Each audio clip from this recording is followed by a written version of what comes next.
are so distant from the idea of empathy, let alone the practice of it, that we don't sometimes even know what the word means. We know it sounds something kind of like sympathy. Sympathy is to understand where somebody else is coming from, to acknowledge somebody else's pain. Empathy is to feel their pain. To feel their pain. The Prophet ﷺ exhibited this beautiful, unbelievable quality of empathy. And I want to share very quick, rapid fire, so try to stay with me. I just want to share a couple of examples of this empathy in regards to different people.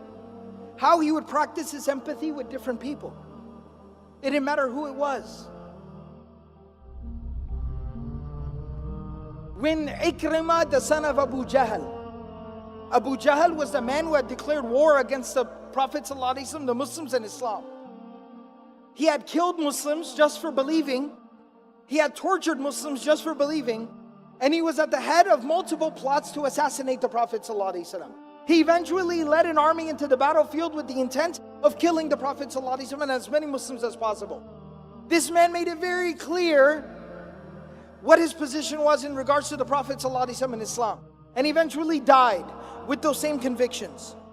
His son, who had fought by the side of his father, and in fact continued his father's work after his father's death, he is now coming to Mecca to meet the Prophet ﷺ after the conquest of Mecca.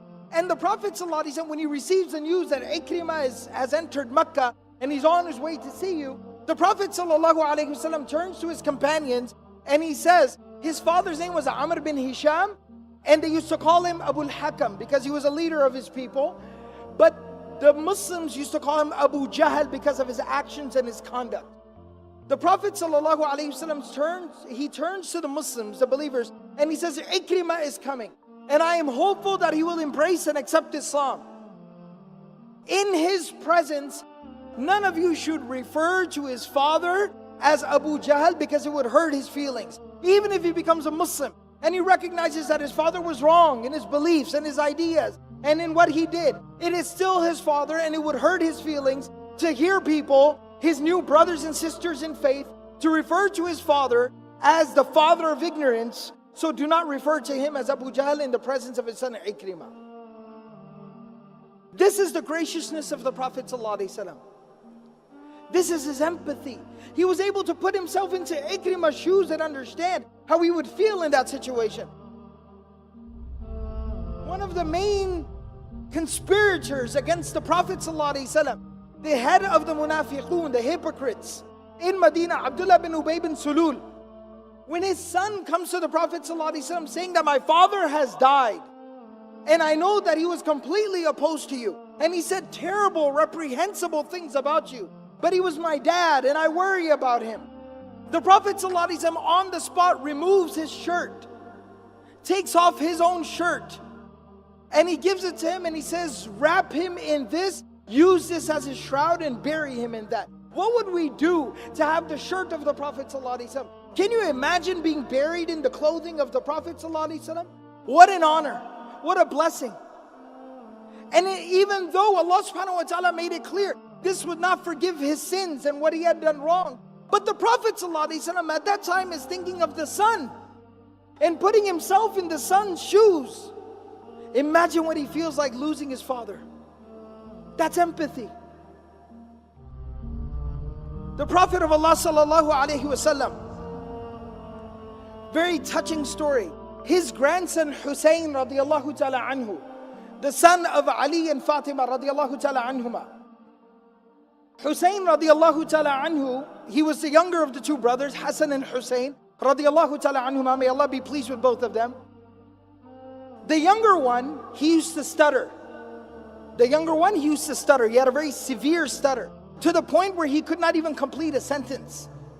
It would take him forever to finish a sentence. And what makes it even worse is, as a child, this is very, very traumatic and very detrimental to the development of a child. What makes it even more difficult is the fact that the older brother, Hassan radiallahu anhu, was very, very eloquent and well-spoken and a very gifted public speaker.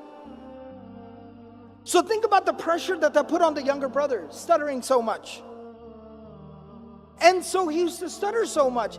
And you know, when kids start to get a little bit older, they're 4 or 5 years old, they start to develop a little bit of, courage, and they like to talk. One time, the Prophet ﷺ is sitting with quite a few companions, and his grandsons are sitting with him, and the younger one who stutters, he starts to chime in and say something.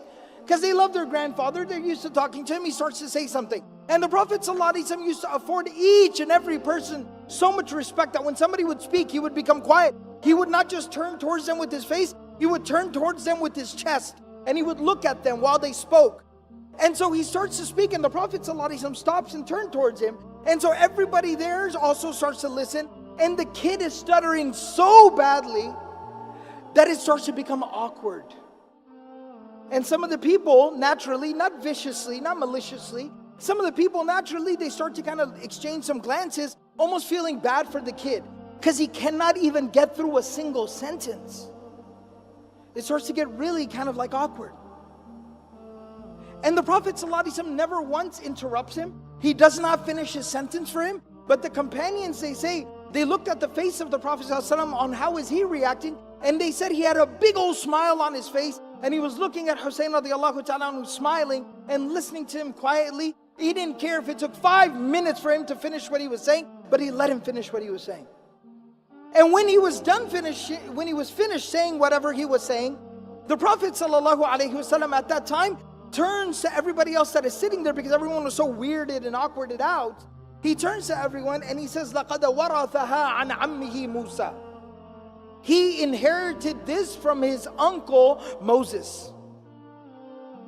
Referring to Musa alayhi salam and the fact that he used to stutter. That don't feel bad for him, envy him that he shares a trait with one of the great prophets of God, Musa alayhi salam.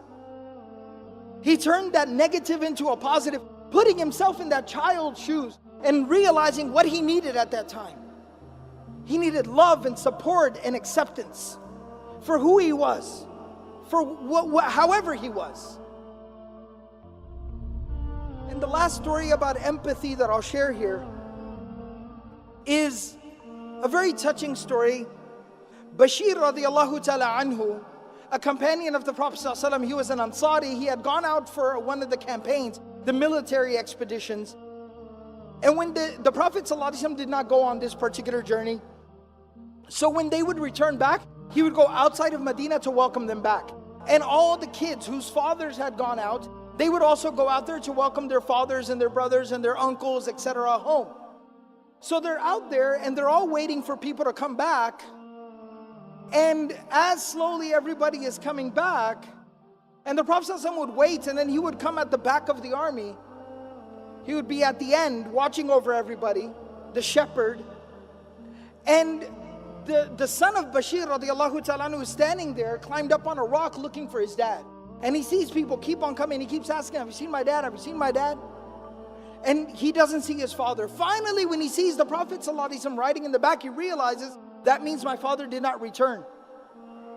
And he starts to cry. This child starts to cry because he realizes my dad isn't coming back home. He died.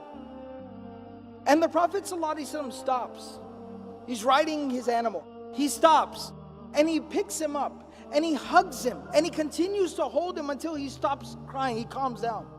And then he says to him, he says, أَمَا تَرْضَى أَنْ أَكُونَ أَنَا أَبَاكَ وَعَائِشَ أُمَّكَ. Don't cry, don't worry. If you need a father, I will be your father from today, and Aisha will be your mother from today. To embrace somebody else's child as your own.